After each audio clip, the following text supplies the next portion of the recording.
Bueno, pues muchas gracias a todos por estar aquí, a Gabriel por su ponencia, ¿vale?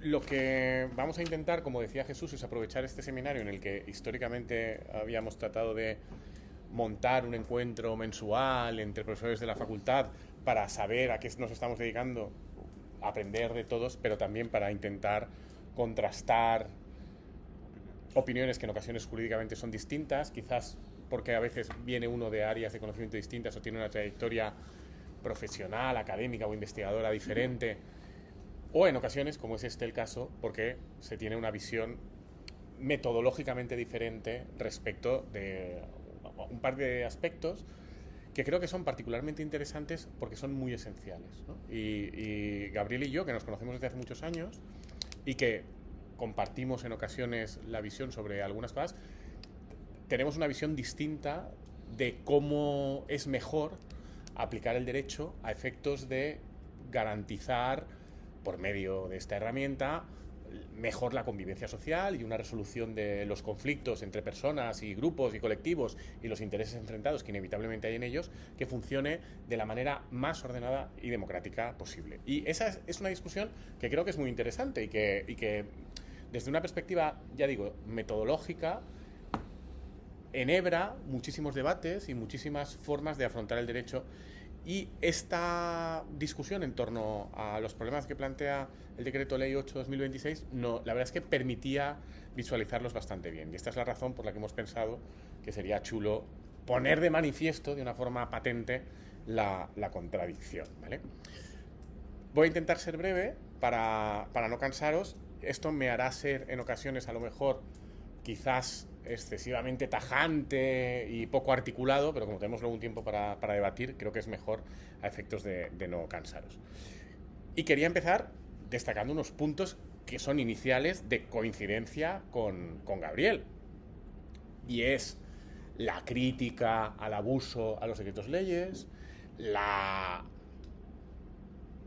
el énfasis en la importancia de que si la Constitución dice en su artículo 86 que los decretos leyes se pueden aprobar, dado su carácter excepcional, únicamente cuando hay una situación de extraordinaria y urgente necesidad, el control respecto de esa extraordinaria y urgente necesidad ha de ser un control cierto, ya de ser un control exigente, ya de ser un control que tenga efectos. Es decir, pues por ejemplo, el Tribunal Constitucional perfectamente podría hacer, no lo ha querido hacer nunca,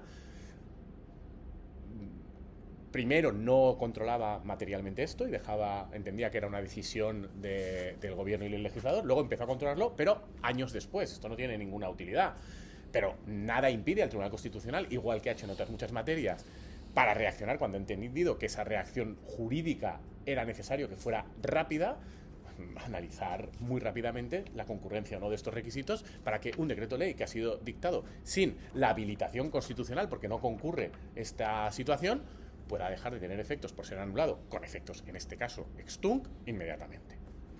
Por supuesto, comparto las críticas al decreto ley, a los decretos leyes ómnibus, que plantean enormes problemas de juego democrático, porque ponen al Parlamento en una situación de o todo o nada muchas veces, generando esa presión política en la que, con el señuelo de una medida que es popular, colar otras. Por supuesto, no solo eso, sino que muchas veces en estos decretos leyes se cuelan cosas que ni siquiera necesitan un rango de ley, sino que son reglamentarias y se aprovecha para meter ahí. En estos casos, si tienes un decreto ley ómnibus, es manifiesto que normalmente la extraordinaria y urgente necesidad puede concurrir a lo mejor sobre alguna de las medidas, pero ¿cómo va a concurrir sobre todas? Es decir, estamos hablando de un fraude constitucional que es manifiesto, que plantea muchos problemas. Totalmente de acuerdo en ese sentido. Dicho lo cual, algunas de estas críticas, no sé si todas ellas, no concurren respecto del caso del Decreto Ley 8/2026, que sí que es una regulación muy ceñida, ¿no?, a este supuesto concreto, ¿no?, y en el que se puede entender incluso que dentro de los laxos márgenes con los que el Tribunal Constitucional ha entendido la existencia o no de estos casos de extraordinaria y urgente necesidad, pues no parece particularmente descabellado el decir que la situación habitacional que en estos momentos existe en España y que afecta a muchísima gente pueda sí tener este elemento de urgencia. En todo caso, no es de lo que estamos discutiendo, pero me parece bueno, que es importante señalar este punto de acuerdo. Y es verdad también que me puedo adherir a la crítica respecto a que el truco de decir voy a aprobar no tanto una medida que si me derogan dejará de estar en vigor, sino la posibilidad de articular una prórroga que, como yo entiendo que la derogación es una derogación equivalente a la de cualquier norma jurídica y produce efectos ex nunc, seguirá en vigor la prórroga al haberse novado el contrato y perfeccionado esa novación antes de la derogación. Bueno, es una cierta trampita y en consecuencia me parece criticable. Respecto a todas estas cuestiones estoy de acuerdo. Incluso puedo llegar a estar de acuerdo, cosa que no ha aparecido en tu exposición, pero que de alguna manera permea el debate cuando nos enfrentamos a normas jurídicas, respecto de que a lo mejor el propio contenido del decreto ley no es la mejor forma de afrontar la crisis habitacional. Y por último, tampoco ha aparecido en tu exposición, pero este sí que creo que es un elemento relevante y que hay que tener en cuenta. Creo que estamos de acuerdo también, aunque no ha sido comentado por ti y no está en tus trabajos, en que el contenido material del decreto ley no es inconstitucional. O sea, no hablo de si hay extraordinaria y urgente necesidad, sino del contenido material en sí. Es decir, el legislador puede determinar que haya una limitación de las subidas de los precios de alquileres durante un tiempo. El legislador puede también establecer una modificación de la legislación civil en el sentido de imponer una prórroga por 2 años cuando acaban los contratos. Eso, que se podría entender desde visiones a lo mejor más esencialistas en cuanto a cómo hay que proteger los derechos fundamentales en la Constitución, creo que no afecta al contenido esencial del derecho de propiedad a partir de una evaluación coherente con lo que es la jurisprudencia constitucional y, en consecuencia, es lícito, en el sentido de que es constitucional, que el legislador lo haga. Y no tiene contenido expropiatorio. Es decir, es evidente que esto supone una limitación para los propietarios. Los propietarios ven, de alguna manera, cercenada parte de la posible rentabilidad a máximos que podrían obtener de estos bienes inmuebles que tienen en alquiler. Y el legislador, de alguna manera, les limita esto y redistribuye de manera acertada o no algunos de los réditos que uno puede extraer de su propiedad, de una forma que quizás es criticable, porque no hay que imponer estas cargas a los privados y el Estado social tiene que generalizar una redistribución que sea a cargo del Estado, porque evidentemente no todos los propietarios están en la misma situación y aquí a todos se les impone la misma carga de una forma que no es particularmente granular, etcétera, etcétera. Todo eso es así, pero no llega a tener el contenido expropiatorio porque es una regulación general y el Tribunal Constitucional ha dicho. Entonces, yo creo que en eso también estamos más o menos de acuerdo, lo cual me permite ya apuntar un elemento que creo que será importante después para el debate.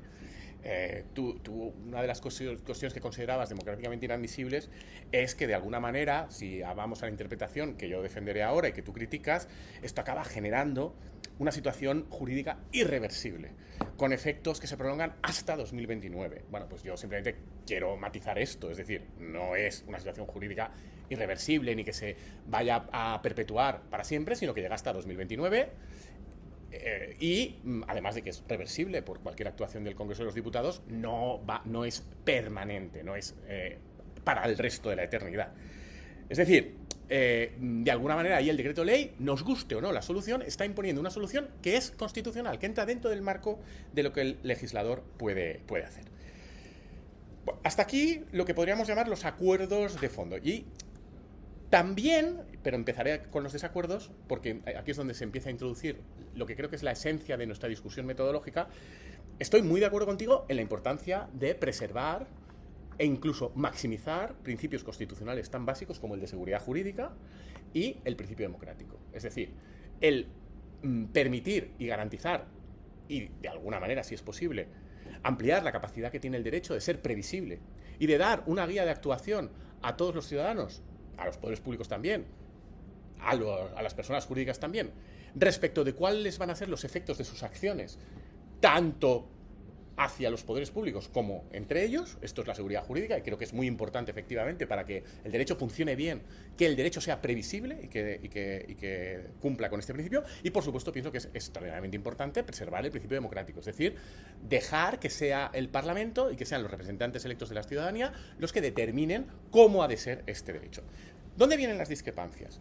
Claro, las discrepancias vienen entre Una posición metodológica, que es la de Gabriel, no, voy a intentar no distorsionarla, si es así luego lo comentamos en el debate, sino en la que Gabriel más o menos piensa que cuando hay una situación que plantea conflicto social y que nos enfrenta a una interpretación jurídica no obvia, es bueno que los juristas hagamos una interpretación lo más, no sé si llamarla creativa o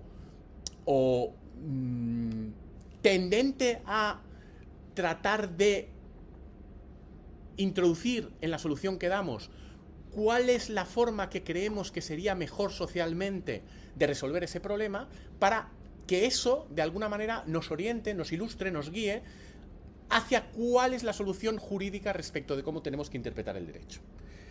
Es una posición que es más principialista, que el otro día un amigo, ¿no?, la calificaba de pospositivista. A mí me gustó mucho el término porque yo suelo decir que, en cambio, mi posición es de rancio positivismo. Yo creo, en cambio, que la seguridad jurídica se declina mejor a partir de una interpretación que, por positivista, es decir, por integrar menos estos fenómenos principialistas y atender más a lo que es la jurisprudencia consolidada, a lo que son las prácticas ya conocidas, a lo que es lo que nos dice la ley, aunque en ocasiones pueda llevar a una solución que no nos parece óptima o que incluso nos parece mal, me parece que es mejor hacer esta interpretación, porque creo que esto es lo que es no sorpresivo. Mi interpretación de cómo hay que respetar la seguridad jurídica desde un punto de vista que tiene que ver con el ordenamiento jurídico, sus efectos y su funcionamiento, es que lo que tiene que ser previsible es el derecho y cómo funcionan las normas, y no tanto que la solución entre dentro de unos márgenes de previsibilidad acordes con unos principios y valores que inevitablemente pone el intérprete y que por ello son distintos entre unas personas y otras. Lo cual me lleva también al segundo elemento, y es el principio democrático. Precisamente por el respeto al principio democrático, me parece que esta visión, ya digo, ranciamente positivista por mi parte, es lo que más respeta el principio democrático, porque es la que asume con naturalidad, o si queréis, con resignación, que en ocasiones el derecho no va a dar una solución que a mí me guste, incluso a lo mejor no gusta a la mayoría, pero es la solución que da el derecho porque es la que en su momento los órganos democráticos previeron para, quizás no es ese caso concreto, pero sí para los casos que genéricamente entendíamos que debían responder a unas determinadas características y condicionamientos. Y damos esa solución. Y en ocasiones esa solución no es óptima, no es perfecta, genera problemas. Pero el respeto al principio democrático, a mi juicio, es que cuando estos se detectan y aparecen, sea el legislador democrático el que, a la vista de esos problemas, actúe, diciendo, vamos a cambiar. Y no sean los intérpretes los que, a partir de esa interpretación más principialista, rectifiquemos lo que ha sido el entendimiento común del ordenamiento jurídico para adaptarlo a una solución que pensamos que es mejor, aunque esa solución sea más previsible, más socialmente aceptada en ese momento. Incluso en ese caso, a mí me parece que el principio democrático se preserva más si nos ceñimos a lo que nos dijo el legislador democrático y le damos la oportunidad de rectificarlo si efectivamente piensa que esa interpretación es incorrecta. Y este es un debate metodológico que creo que es muy interesante, y por eso creo que esta oportunidad que nos da el Decreto Ley 8/2026 tiene un elemento un poco formativo para todos, porque nos obliga a reflexionar sobre cuál es nuestro posicionamiento respecto a este debate, que es un debate que aquí, de forma explícita, yo creo que aparece esta dimensión, pero que en muchos otros casos está también, y está más implícito, y en ocasiones no valoramos hasta qué punto.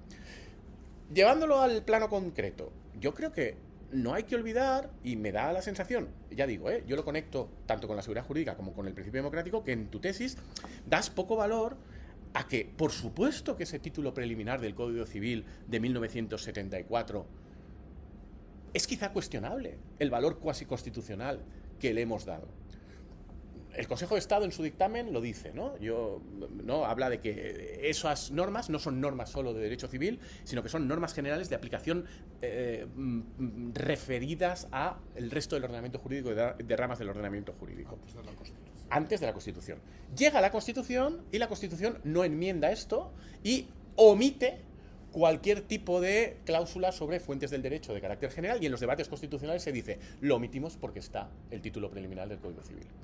Después de eso, toda la jurisprudencia, tanto del Tribunal Supremo como del Tribunal Constitucional, han asumido con total naturalidad, y llevamos ya 45 años de Constitución democrática, casi 50, ¿no? Han asumido con total naturalidad este carácter. Y lo han asumido en todas las ramas del derecho, la jurisprudencia en todas las ramas del derecho, y también la jurisprudencia constitucional. Además, entendiéndolo en unas determinadas coordenadas, que quizás son incorrectas, pero si son incorrectas habría que abrir un debate sobre si el título preliminar del Código Civil tiene que tener también esta funcionalidad jurídica o no, y si esto tendría que ir a la Constitución o no, o si tendríamos que en cada rama del ordenamiento jurídico tener una norma que nos dijera en esa rama en concreto cómo funciona el sistema de fuentes. Ese es un debate perfectamente legítimo, que no hemos tenido hasta ahora.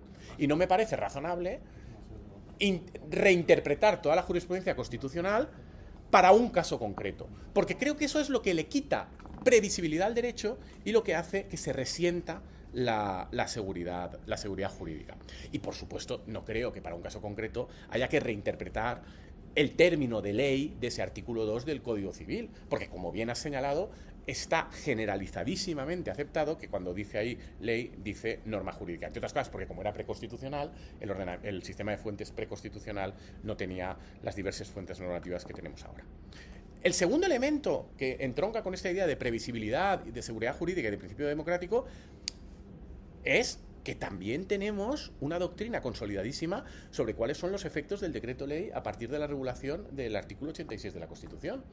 Básicamente, unos efectos que el Tribunal Constitucional ha predicado desde el primer momento, desde su primera sentencia del año 82, que son exactamente, y lo ha dicho desde esa sentencia y en todas las demás, exactamente todas y cada una de las propiedades de cualquier norma con rango de ley en nuestro ordenamiento constitucional. Entonces, si eso es así,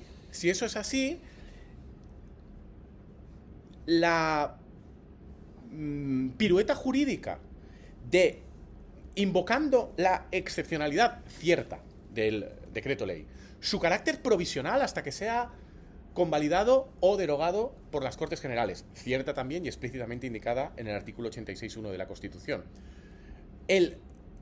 A partir de esos rasgos excepcionales, que es cierto que tiene el decreto ley, predicar que esa excepcionalidad que está expresada en la Constitución, matizada en la Constitución, y la Constitución es la que determina de esa excepcionalidad qué controles jurídicos adicionales y qué consecuencias jurídicas se derivar de esa excepcionalidad, más consecuencias jurídicas que nos obliguen a un análisis diferente de su funcionamiento dentro del sistema de fuentes, me parece que es dar, lo que acabo de decir, un salto jurídico que no se compadece bien con la búsqueda de previsibilidad en la interpretación del sistema de fuentes. Insisto, es posible alegar que es mejor o que funcionaría mejor nuestro sistema si fuera así, pero es que no ha funcionado nunca así. Y entonces, como no ha funcionado nunca así, y es más, lo que tenemos es una jurisprudencia que dice lo contrario, me parece que es inadecuado interpretar este caso concreto alterando las normas al uso. Y por centrar ya estos puntos que son más generales sobre el decreto ley 8/2026 y hacerlo de forma rápida, ¿vale? Sí que creo que en el debate, y se ha manifestado bastante en la exposición que has hecho, también en los trabajos que has publicado al respecto, creo que hay una confusión constante que creo que empaña una correcta visión de qué estamos hablando entre la eficacia de los efectos de la norma y la de los efectos de las situaciones jurídicas creadas por la norma. Y esta es una distinción que es esencial hacer, y que no hacer nos lleva a una confusión en la que creo que incurres. No es lo mismo decir que una norma está derogada y deja de tener efectos que decir que una situación creada por una norma pueda seguir teniéndolos. Es decir, es perfectamente compatible, y no solo es que sea compatible con nuestra Constitución, sino que es la interpretación ordinaria de cómo entendemos las derogaciones normativas, es perfectamente compatible que una norma quede derogada y, en cambio, las situaciones jurídicas creadas por esa norma mientras estuvo en vigor subsistan porque la situación jurídica subsiste. Y hay ejemplos en todas las ramas del ordenamiento jurídico. Y por eso el ejemplo que pones de los horarios comerciales es que creo que está mal puesto, porque ahí tú estás poniendo un ejemplo claro donde la regulación de unos horarios comerciales, si va y resulta que ha cambiado esa regulación, pues es evidente que no va a seguir produciendo efectos hacia el futuro, no tendría ningún sentido. Y lo has explicado bien y tienes toda la razón, pero es que eso no es lo mismo. Que cuando hablamos de los efectos hacia el futuro y que se sigue proyectando hacia el futuro, no de una norma, sino de una situación jurídica creada por una norma válidamente y que subsiste. Yo en la réplica que te hacía por escrito mencionaba 2 casos, pero se pueden mencionar muchos más. Uno es, porque es un caso donde sí que tenemos una declaración de nulidad de una norma y en consecuencia efectos ex tunc, la famosa derogación, anulación por parte del Tribunal Constitucional de la ley civil valenciana sobre el matrimonio, ¿no? El que por defecto el matrimonio fuera en separación de bienes. Esa norma es declarada nula por el Tribunal Constitucional en una sentencia por lo demás muy cuestionada y a partir de ese momento la norma desaparece y todos los matrimonios que se pasan a hacer a partir de ese momento en la Comunidad Valenciana pasan a ser de nuevo en gananciales. Pero los matrimonios que se habían constituido con la norma anterior en vigor siguen funcionando en régimen de separación de bienes, porque la norma había constituido válidamente un régimen que era el régimen de separación de bienes para esas uniones matrimoniales, y el hecho de que la norma se derogue, por supuesto que tiene efectos, que ya no se va a poder seguir haciendo así. Igual que tú dices, es que la interpretación contraria hace que la derogación del decreto ley no tenga efectos. Por supuesto que tiene efectos, que ya no podrán seguir siguiendo los inquilinos pidiendo las prórrogas. Claro que tiene efectos. La cuestión es, esa prórroga ya constituida, si es constitucional, y habíamos quedado clara antes en que el contenido de la norma es materialmente constitucional y si hubiera sido una norma normal del legislador no habría tenido problemas, pues esa prórroga queda válidamente constituida y como queda válidamente constituida, ¿por qué no va a poder seguir produciendo efectos? Lo que habrá que demostrar en su caso es que no, pero si no, por defecto, nuestro ordenamiento jurídico dice, y lo has explicado bien, es el funcionamiento normal del artículo 2 del Código Civil, que la derogación va a producir esos efectos ex nunc, que por supuesto contienen efectos retroactivos de retroactividad mínima, pero sabemos cuál es la doctrina del Tribunal Constitucional al respecto y sabemos que no estamos hablando de esos, y en consecuencia es el funcionamiento normal del derecho, pero menciono este otro ejemplo porque creo que una de las personas que han apoyado públicamente tus argumentos al respecto de este decreto ley creo que es Jesús Alfaro, ¿no? en su blog, ¿no? Que él es mercantilista. Creo que y además aprovecho que hay varios mercantilistas, ¿no? O sea, quiero decir, no es lo mismo que una norma quede derogada y deje de tener efectos que las situaciones jurídicas creadas al amparo de esa norma puedan seguir produciéndolos. Una sociedad de capital, creada a partir de las condiciones expresadas en la norma vigente, válidamente. La norma, y está creada y funcionando, la norma después cambia y se exige algo distinto en esa norma para crear válidamente una sociedad. De manera que la sociedad ya creada no cumpliría con los requisitos de constitución. Pues, por ejemplo, porque no tiene el capital social mínimo exigido. Nadie ha pensado nunca y ha defendido nunca que esa sociedad deje de poder funcionar porque la norma no estaría en vigor. Y esta es una confusión que creo que en el argumento que tú das aparece de forma constante, ¿no? Porque has puesto los gráficos y nos decías una prórroga de un contrato que venciera en el mes que estuvo en vigor el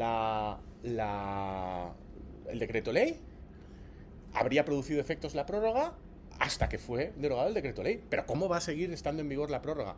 Pues me parece que en ese caso, o sea, yo sinceramente ese caso no pensaba que estuviera en cuestión tampoco. Me parece que, es decir, o sea, puedo entender la crítica, porque ahí es donde hay una cierta trampa del gobierno, y es verdad, en el decir, no, es que aunque te acabe el contrato cuando la norma ya está derogada y ya no está en vigor, como te pudiste acoger un año antes, va y resulta que te lo prorrogamos. Bueno, pero yo creo que una prórroga con una norma que en ese momento estaba en vigor, que desplegaba todos sus efectos y absolutamente válida, constituida dentro de una norma que permite acogerse a esa prórroga, que es materialmente constitucional, entendamos que porque la norma que ya no te va a dejar hacer nunca más esa prórroga deja de tener valor jurídico, me parece sinceramente que es dar varios pasos en una interpretación jurídica que acaba siendo demasiado principialista y afecta a la seguridad jurídica.